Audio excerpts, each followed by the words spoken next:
धेरै मानिसहरूको प्रश्न हुन्छ, मलाई त कुनै समस्या छैन, तैपनि फुल बडी चेकअप गराउनु पर्छ कि पर्दैन? यसको सही उत्तर हो केही अवस्थामा फुल बडी चेकअप गराउँदा फाइदाजनक साबित हुन सक्छ। यसको बारेमा अगाडि भिडियोमा जानौँ। नमस्कार, म उपेन्द्र कुमार यादव, एउटा शास्त्रज्ञ।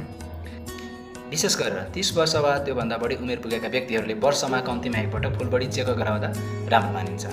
त्यो सँगसँगै कसैको परिवारमा उच्च रक्तचाप, high blood pressure, diabetes mellitus जसलाई मधुमेह अथवा चिनी रोग पनि भन्छौँ, त्यो सँगसँगै मुटुको समस्या र किडनीको प्रब्लम अथवा कसैलाई क्यान्सरको हिस्ट्री छ भने, इतिहास छ भने त्यस्ता समूहका व्यक्तिहरूले डाक्टरको सल्लाहअनुसार अझै चाँडै स्वास्थ्य परीक्षण गराउँदा फाइदाजनक हुन्छ। त्यो सँगसँगै अत्याधिक धुम्रपान सेवन गर्ने व्यक्ति, मदिरा सेवन गर्ने व्यक्ति, धेरै तनावमा रहने, रातभर निद्रा नपर्ने अथवा धेरै मोटापा भएको व्यक्तिहरूले स्वास्थ्य परीक्षण गराउँदा फाइदाजनक साबित हुन्छ। अब कुरा आउँछ रिपोर्टको। हजुरको सबै रिपोर्ट सामान्य आयो भने के गर्ने? सबै रिपोर्ट सामान्य आयो भने एकदमै यो राम्रो कुरा हो।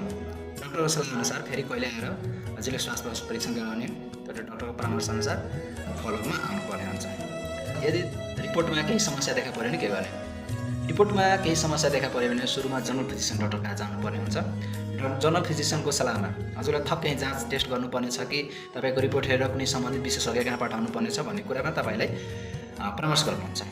उदाहरणको लागि जस्तै कि तपाईँको सुगर लेभल बढी छ भने इन्डोक्राइनोलोजिस्ट कहाँ जानले सजेस्ट गर्नुहुन्छ।